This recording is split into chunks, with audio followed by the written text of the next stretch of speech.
స్వస్తి.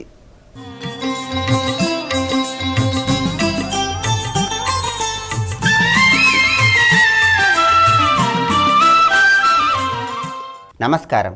జ్యోతిష శాస్త్రరీత్యా నవగ్రహాలలో అతి శక్తివంతమైనటువంటి గ్రహం శనిగ్రహం. సమస్త శని దోషాలను నివారింపజేసుకోవటానికి గోచార పరంగా ఏలిన నాటి శని, అష్టమ శని, అర్ధాష్టమ శని దశలలో శని యొక్క ప్రతికూల పరిస్థితులను తొలగింపజేసుకొని చక్కటి అనుకూల ఫలితాలను పొందటానికి జమ్మి చెట్టును ఆరాధన చేయాలని శాస్త్రాలలో వర్ణించటం జరిగింది. ఎవరైతే శనివారం నాడు జమ్మి చెట్టును కొన్ని ప్రత్యేకమైనటువంటి విధి విధానాలతో ఆరాధన చేస్తారో, శాస్త్రములో చెప్పబడిన విధంగా జమ్మి చెట్టు దగ్గర శ్లోకాన్ని చదువుతారో వాళ్ళకి శనీశ్వరుడి యొక్క పరిపూర్ణమైన అనుగ్రహం కలుగుతుంది.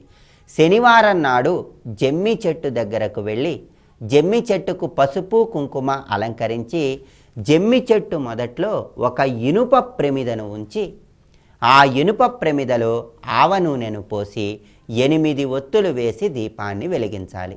శనివారం నాడు జమ్మి చెట్టు దగ్గర ఇనుప ప్రమిదలో ఆవ నూనెను పోసి 8 ఒత్తులతో దీపాన్ని కనుక వెలిగించినట్లయితే శని కలిగింపజేసే బాధలను నివారింపజేసుకొని చక్కటి అనుకూల ఫలితాలను పొందవచ్చు.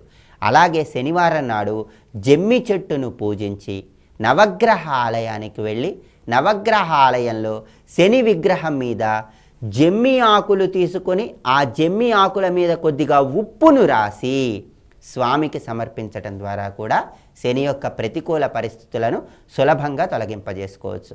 అలాగే శనివారం నాడు జమ్మి చెట్టు దగ్గరకు వెళ్ళి జమ్మి చెట్టు దగ్గర ఆవ నూనెతో దీపాన్ని వెలిగించిన తర్వాత జమ్మి చెట్టు దగ్గర నల్లటి నువ్వులు, నల్లటి గాజులు, నల్ల ద్రాక్ష ఉంచటం ద్వారా జమ్మి చెట్టు చుట్టూ 19 ప్రదక్షిణలు చేయటం ద్వారా శనీశ్వర్ల వల్ల సంభవించే ప్రతికూల పరిస్థితులను తొలగింపజేసుకొని చక్కటి అనుకూల ఫలితాలు పొందటానికి ఆస్కారం ఎంతగానో ఉంది.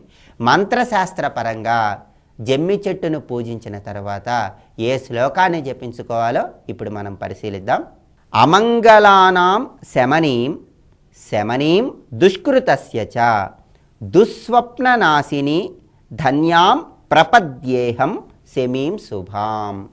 జమ్మి చెట్టు దగ్గరకు శనివారం వెళ్ళి జమ్మి చెట్టును పూజించిన తర్వాత ఆవ నూనెతో దీపాన్ని వెలిగించి జమ్మి చెట్టు చుట్టూ ప్రదక్షిణలు చేసిన తర్వాత ఈ శ్లోకాన్ని కనుక చదువుకున్నట్లయితే శనీశ్వర్ల వారి యొక్క అనుగ్రహం ద్వారా గోచార శని వల్ల సంభవించేటటువంటి దోషాలను నివారింపజేసుకొని ఉద్యోగ వ్యాపారాలలో, ఆర్థిక వ్యవహారాలలో, విదేశీయానానికై చేసే సర్వ ప్రయత్నాలలో శని యొక్క అనుకూల ఫలితాలు పొందటానికి ఆస్కారం ఎంతగానో ఉంది.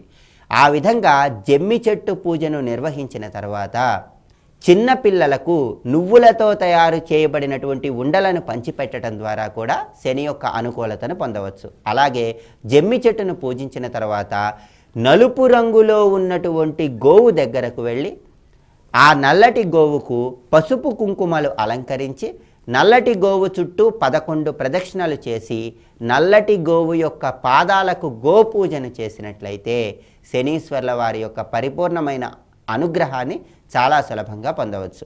గోచార పరంగా సంభవించే శని దోషాలను నివారింపజేసుకోవటానికి జమ్మి చెట్టును పూజించే తరుణంలో మంత్రశాస్త్రపరంగా ఏ శ్లోకాన్ని జపించుకోవాలో ఇంకొకసారి చూద్దామా మరి. అమంగళానాం శమనీం శమనీం దుష్కృతస్య చ దుస్వప్ననాశిని ధన్యాం ప్రపద్యేహం శమీం శుభాం. శ్లోకాన్ని జపించుకోండి, జమ్మి చెట్టును పూజించండి. జమ్మి చెట్టును పూజించటం ద్వారా శని యొక్క అనుకూల ఫలితాలను పెంపొందింపజేసుకొని ఆనందకరమైన జీవితానికి నాందివాక్యం పలకండి.